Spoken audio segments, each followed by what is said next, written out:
Assalomu alaykum aziz muxlis. Ukraina AQShga Rossiya bilan qisman sulh rejasini taklif qiladi.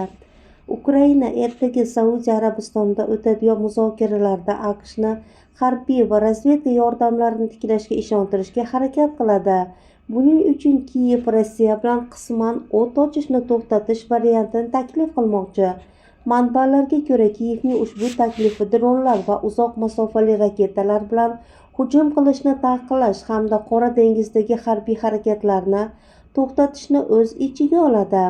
Ukraina tomoni mavjud mojaroni tartibga solish bo'yicha muzokaralardagi ijobiy siljish Vashingtonni razvedka ma'lumotlari almashinuvini tiklash va qurol yetkazib berish bo'yicha cheklovlarni bekor qilishga majbur qiladi, deb hisoblamoqda.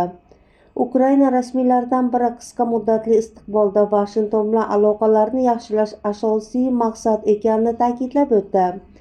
Ikki nafar yevropalik mulozimning fikricha, Kiyev o't ochishdan qisman to'xtatish bo'yicha muzokaralarni xizmatga xizmat tamoyili sifatida ko'rmoqda.